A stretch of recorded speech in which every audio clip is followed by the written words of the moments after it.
चलो आज हम लोग बात करेंगे महालवाड़ी व्यवस्था पर। देखो, महालवाड़ी जो व्यवस्था है ये भी जैसे कि जमींदारी थी, रेतवाड़ी थी, वैसे ही महालवाड़ी भी एक व्यवस्था है जिसके बारे में आज हम लोग डिस्कस करेंगे। ठीक है, जो महालवाड़ी जो व्यवस्था है, तो पहले तुम समझ लो महाल का मतलब क्या होता है। महाल का मतलब होता है गांव, सिंपली, है ना। तो महालवाड़ी मतलब गांव से रिलेटेड है। ये गांव में जो है ये व्यवस्था लागू की गई थी। देखो, महाल का तात्पर्य क्या होता है, गांव। इस व्यवस्था के अंतर्गत गांव के मुखिया, देखो अब सिंपल बात है कि, है ना, कि अब कोई बोल देगा कि चलो इसमें गांव में क्या किसानों से जाके सरकार जो है या ब्रिटिश सरकार जो है वो लगान वसूल करती थी। तो अगर सरकार सीधा ही किसान से करने लग जाएगी तो रैयतवाड़ी हो जाएगा ना। तो इसमें किसान का तो रोल है, बट किसान के बाद में बीच में भी कोई है ना, ऐसे कोई नहीं है। सीधा ही किसान से अगर लगान वसूल कर लेगी तो रैयतवाड़ी व्यवस्था कहला देगी। तो डिफरेंस क्या है, तो डिफरेंस ये है कि देखो, जैसे ये गाँव है, ठीक है, तो ये गांव में पर्टिकुलर आदमी है, सब आदमी मिल के ना गाँव बनता है। उसके बीच में एक मुखिया होता है, ठीक है। तो ये मुखिया जो होता है ना गांव का, ये इन सब से लगान कलेक्ट करेगा और ये जो है फिर ब्रिटिश सरकार को देगा। ठीक है, ये कॉन्सेप्ट है। ठीक है, इसमें इस व्यवस्था के अंतर्गत गांव के मुखिया से सरकार का लगान वसूली का समझौता होता था। ठीक है, मतलब सरकार जो है वो नॉर्मल किसानों के पास नहीं जाएगी। अगर किसानों के पास सीधा चले गई तो रैयतवाड़ी व्यवस्था हो जाएगा, वो जाएगी गांव के मुखिया के पास। ठीक है, कि और उसको बोलेगी कि भाई देखो तुम्हारे पास इतना जमीन है, इतने किसान हैं, तो अप्रोक्सीमेट अनुमान के आधार पर इतना जो है पैसा बनता है, इतना दे देना हमको। वो बोल देगा कि ठीक है भाई इतना दे देंगे। फिर वो किसान लोगों के बाद बोलेगा कि भाई आपके यहाँ इतना है, इतना जमीन है, इस तरह से फिर आप मेरे को, तो पर्टिकुलर किसान लोग अपने आप ठेके मतलब एक तरह से ले लेंगे कि भाई हाँ इतना पैसा हम दे देंगे। इसी को महालवाड़ी बंदोबस्त कहा जाता है। ठीक है, इस व्यवस्था का जनक जो है होल्ट मैकेंजी को माना जाता है।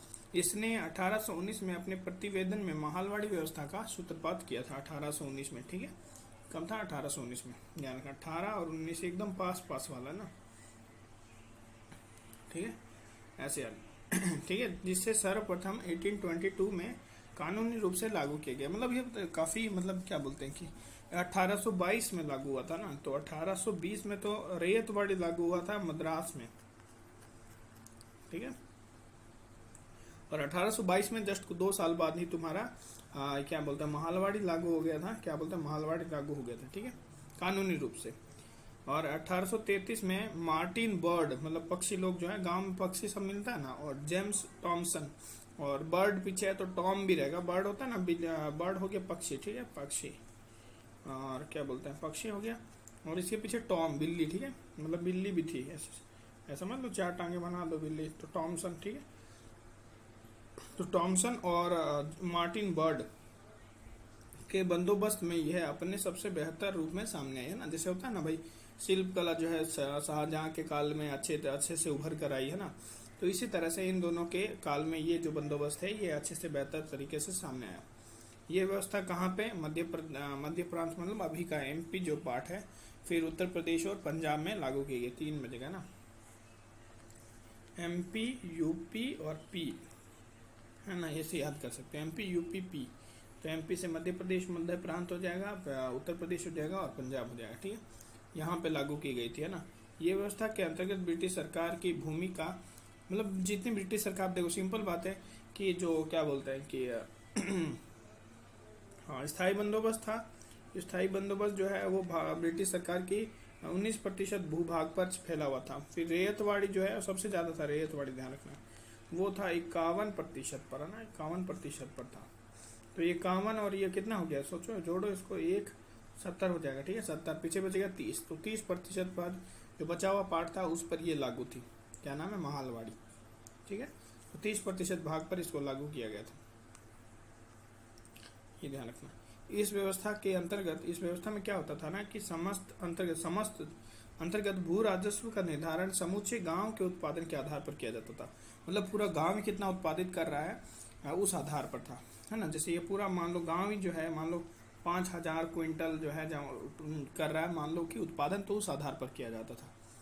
तथा महाल के समस्त भूस्वामियों के भू राजस्व का निर्धारण संयुक्त रूप से किया जाता था। मतलब जैसे कि भाई ऐसे नहीं है कि पर्टिकुलर की इतना उत्पादन किया जा रहा है तो उस आधार पर जो है कर दिया जाता था। महाल के समस्त भूस्वामियों के भू राजस्व का निर्धारण संयुक्त रूप से किया जाता था, मतलब अकेले नहीं किया जाता था, कलेक्टिवली सबका किया जाता था। ठीक है, इसमें गांव के लोग अपने मुखिया या प्रतिनिधियों के द्वारा एक एक निर्धारित समय सीमा के अंदर लगान की अदायगी की जिम्मेदारी अपने ऊपर ले लेते थे।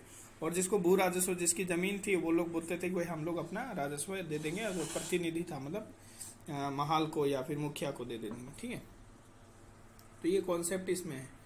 ठीक है, फिर एक जो इसका प्रभाव क्या रहा वो भी हम लोग देख लेते हैं ना, कि भाई क्या प्रभाव रहा। मेनली थोड़ा सा गायब हो गया, नहीं चलो कोई नहीं, फिर भी ये दिख तो जाएगा। देखो, महालवाड़ी व्यवस्था का सबसे प्रमुख दोष ये था कि इसमें महाल के मुखिया या प्रधान को अत्यधिक शक्ति। भाई सिंपल बात है, देखो यार, है ना, किसी न किसी चीज में कोई ना कोई पावरफुल होता ही है ना।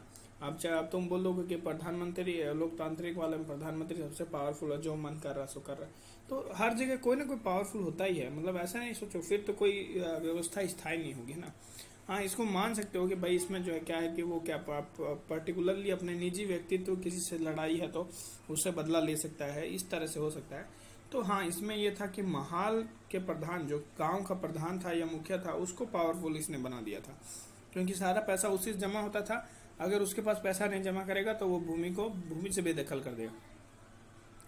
किसानों की भूमि से बेदखल कर देने के अधिकार से उसकी शक्ति अत्यधिक बढ़ गई। सही बात है ना। उसका पावर ये था कि भाई वो किसी को अगर पैसा नहीं देगा, लगान नहीं देगा, तो है ना, तो फिर वो बाहर निकाल देगा उसकी जमीन से।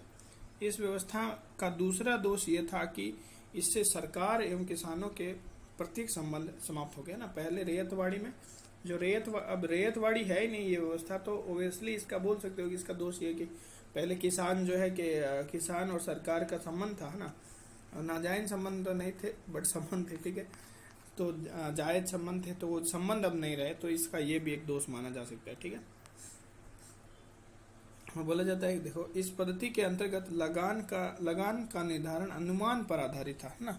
इसमें बस एक अनुमान लगाया था कि भाई आपके गांव में इतना, मतलब क्या बोलते हैं कि इतना उत्पादन होता है, तो इस आधार पर मेरे को दे देना सरकार लोग, ऐसी तरह। ठीक है, और इसकी विसंगतियों का लाभ उठाकर, मतलब अनुमान होता है ना, तो तुम्हारा क्या है ना कि लोग फायदा उठाने लगते हैं। फायदा कोई और नहीं उठा रहे थे, अंग्रेज अधिकारी उठा रहे थे।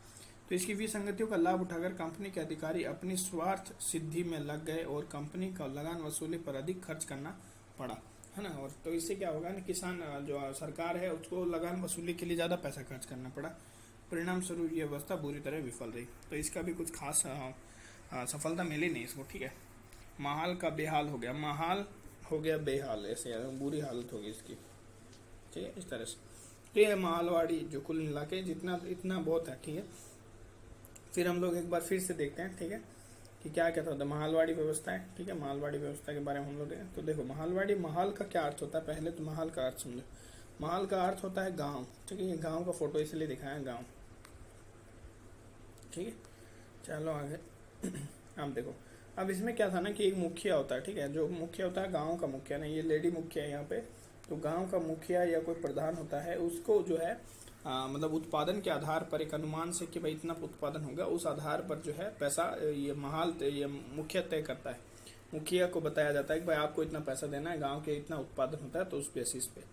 तो इसमें सारा पावर जो है मुखिया या महाल के हाथ में आ जाता है। मुख्य, ठीक है, मतलब महाल का जो मुखिया होता है, सॉरी महाल का जो मुखिया होता है या प्रधान होता है, उसके पास में सारा पावर हो सकता है, आ जाता है। और वो हो सकता है कि भाई कोई पैसा नहीं देगा, जैसे मान लो ये लाल टोपी वाले ने इसको पैसा नहीं दिया ना, इस किसान ने पैसा नहीं दिया, तो इसको ये हटा भी सकता है, इसकी जमीन ले भी सकता है, इसको जमीन से बेदखल भी कर सकता है। तो ये क्या है ना, जमीन से किसी को हटाने का पावर, बहुत पावरफुल पावर हो गया इसके पास, है ना। ये हो सकता है। फिर और क्या हो सकता है, जैसे कि ये आदमी है ना, दड़ियल, यही था तुम्हारा होल्ट मैकेंजी, है ना, इसी ने तुम्हारा लागू किया था ना, होल्ट मैकेंजी, यही महालवाड़ी से संबंधित है। ठीक है, देखो ये तुमको याद रहेंगे नहीं, होल्ट मैकेंजी, बट एक मेरे पास बहुत अच्छा फोटो है होल्ट मैकेंजी। ये दड़ियल, वैसे असलियत तो ये दड़ियल है, बट और भी जैसे कि ये देखो होल्ट मैकेंजी दिया हुआ है। ठीक है, इन दोनों को भी याद कर सकते हो, बहुत अच्छा चेहरा है, तुम याद कर सकते हो इनसे, है ना। कोई और याद नहीं रहे, होल्ट से, होट तो याद रहेगा ना, होट लड़की एकदम, है कि नहीं। और भाई होट किसी को देखते हैं तो हाल खराब हो जाता है ना, होट गर्ल को देखते हैं तो हाल खराब हो जाता है, हम महाल वाली ऐसे याद रखो। ठीक है, ठीक है।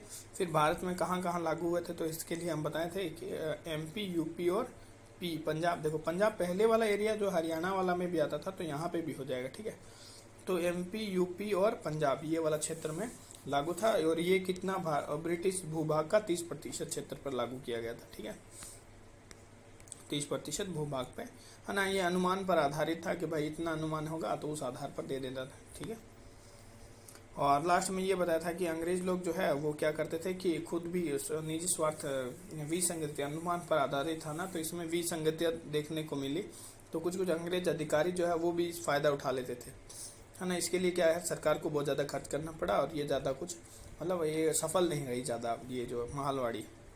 तो ये कुल मिला के उतना था। और महालवाड़ी के संबंध में 122 ये तो 1822 में इसको लागू किया गया ना, 1822 में इसको कानूनी रूप से लागू किया गया। ठीक है, जगह का नाम हमने बता दिया, यूपी एमपी, एमपी यूपी और पी, है ना, एमपी यूपी पी। ये इस पे यहाँ लागू किया गया, 30% था और अनुमान के आधार पर था। ये भी मेन बस यही है। ठीक है, इसको यहीं रखते हैं। Thank you.